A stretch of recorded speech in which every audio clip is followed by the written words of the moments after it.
falta muito a experiência real na escola. É muito à base de, olha, isto foi estudado, não questiones, é isto que tens que aprender.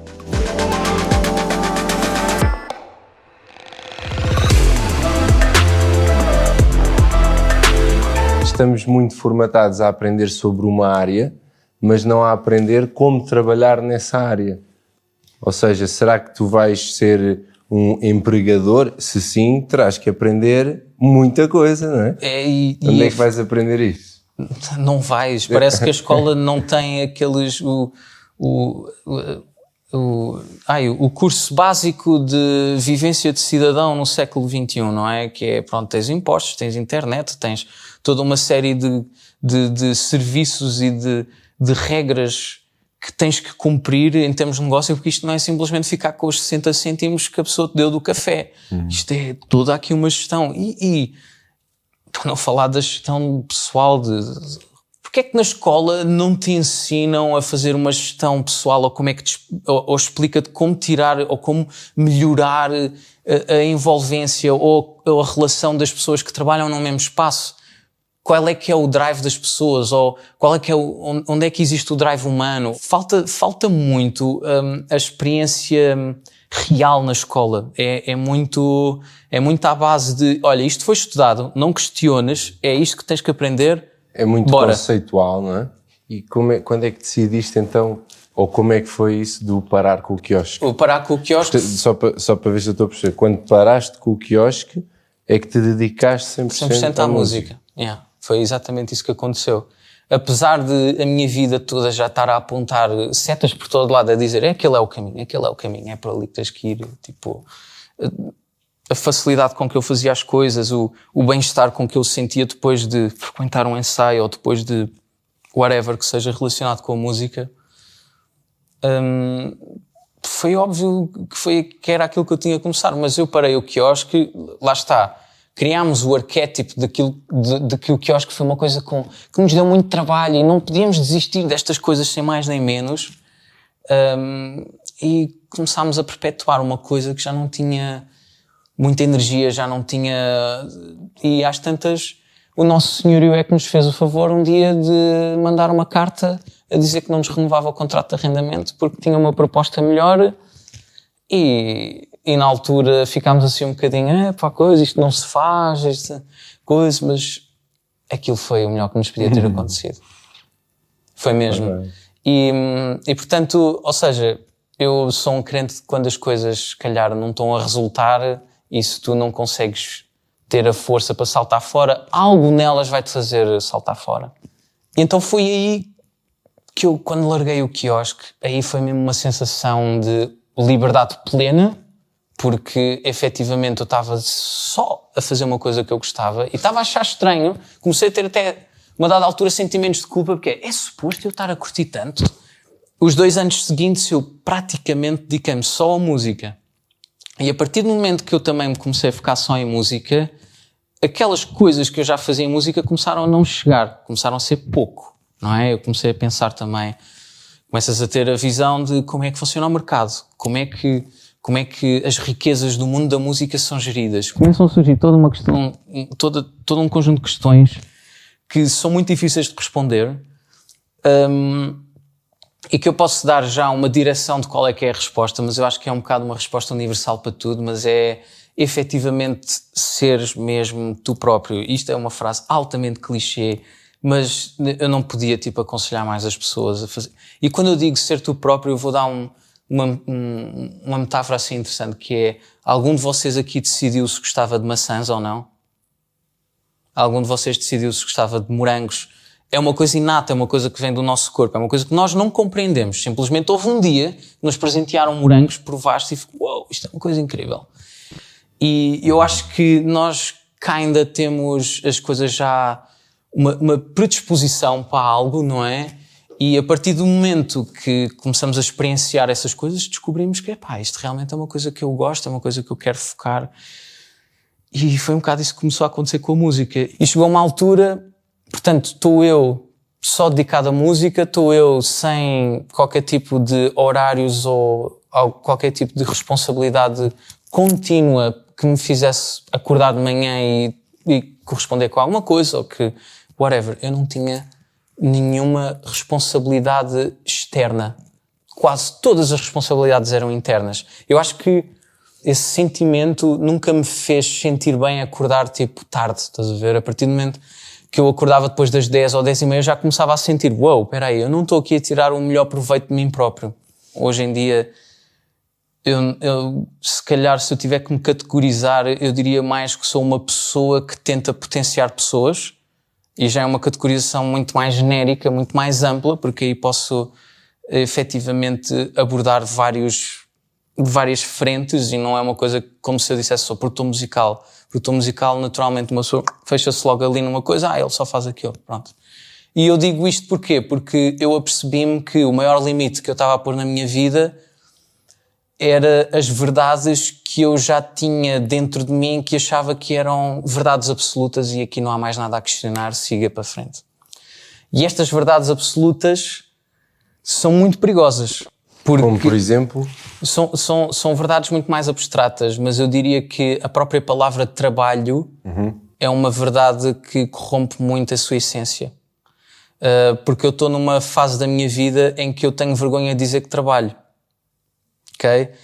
Eu estou simplesmente a dedicar-me a coisas em que eu acredito, e que, à medida que o tempo foi passando, essas coisas em que eu acreditava não só refletiram que eu estava num caminho certo, porque o outcome era positivo, como também começaram a retribuir economicamente.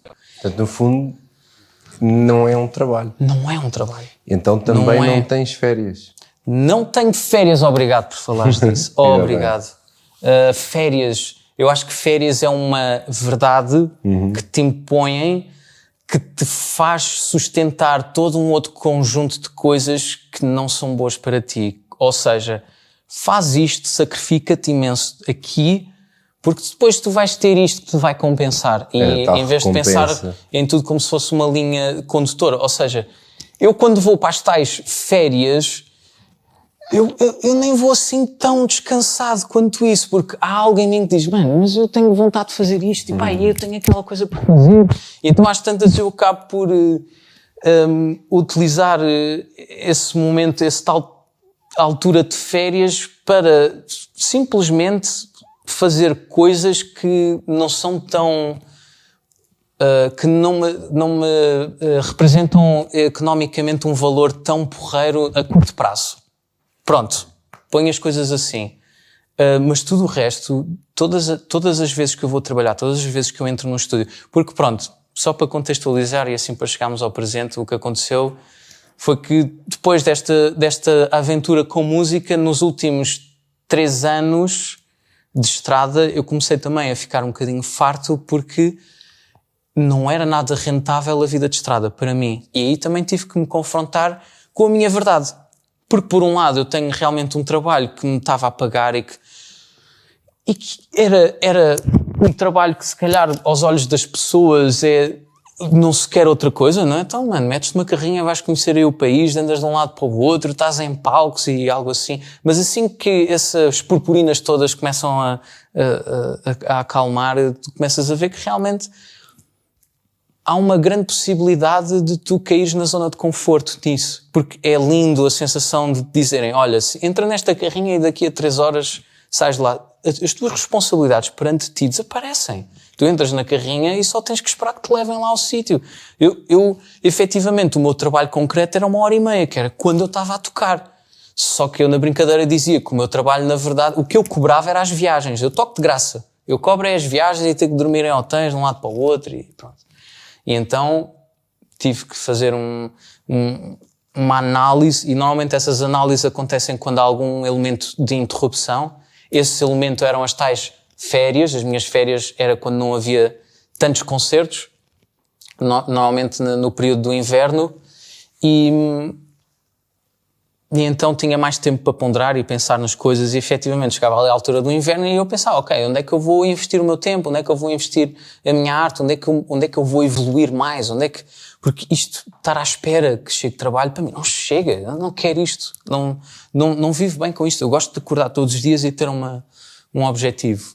Então, claramente, o próximo passo era eu ter o meu próprio espaço para poder criar a minha tal nave espacial, porque isto, acho que todos nós precisamos de um escritório para desenvolver as nossas coisas, nem que seja o escritório no meio da floresta ou no meio da cidade, isso já não me interessa, mas acho que precisamos sempre de um sítio onde as coisas já estão, da mesma forma que se tu não tivesses já estas 2 cadeiras prontas, que já estão, têm uma intenção, não é? Tu colocaste estas cadeiras aqui porque sabes que a partir do momento que as pessoas entram, não têm que pensar onde é que eu vou pôr a cadeira, onde é que eu vou, coisa, se eu me vou sentar, pronto, a intenção está posta e eu acho que isso tem muita força.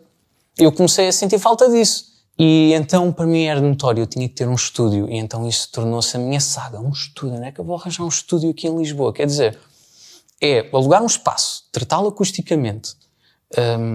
Tem muito investimento, certeza. É um investimento brutal. Máquinas. Todo o investimento de material musical é uma cena brutal. E começar a pensar nisso também pode assustar um bocadinho. Mas lá está.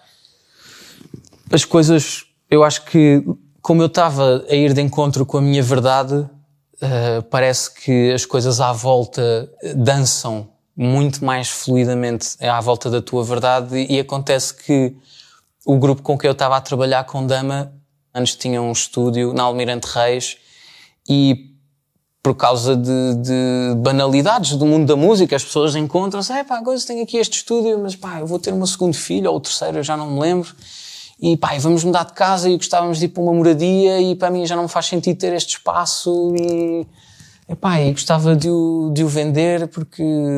coisa. E aí surgiu a oportunidade, era um espaço que tinha 3 salas. Surgiu a oportunidade de eles vieram ter comigo e falaram, olha, surgiu esta questão de, provavelmente podemos ter um estúdio, gostavas de entrar? Eu disse, gostava, é o que eu quero mais, olha, contem comigo, vamos então fazer com que isso aconteça. E pronto, e há 3 anos atrás, basicamente, investi com eles num estúdio, na Almirante Reis, fizemos obras, fomos fazendo algum tipo de requalificação que só ficou terminado no final do ano passado, basicamente, mas foi aí que eu comecei a ter a experiência de ter a minha sala, de ter o meu espaço, de ter o meu investimento, de ter o meu equipamento e de começar a criar a sinergia de pessoas a precisarem de mim. E pronto, hoje em dia tenho a tal nave espacial onde fiz investimentos inteligentes na medida em que não investi no supra-sumo da batata, mas investi naquilo que eu achava que me poderia permitir ter uma qualidade que estivesse ao nível de 95% do mercado, sendo que eu considero aqueles 5% os multimilionários que, pronto, em vez de gastarem 2.000 euros no microfone, gastam 20.000. Mas consegui, de algum modo, estar numa posição do mercado que me dá independência, que me dá drive para eu fazer as coisas, que me dá uma posição de poder influenciar as pessoas de uma forma positiva, as pessoas que vêm ter comigo. No fundo, elas estão-me a pedir para as influenciar. É isso que eu vejo o meu trabalho, não é?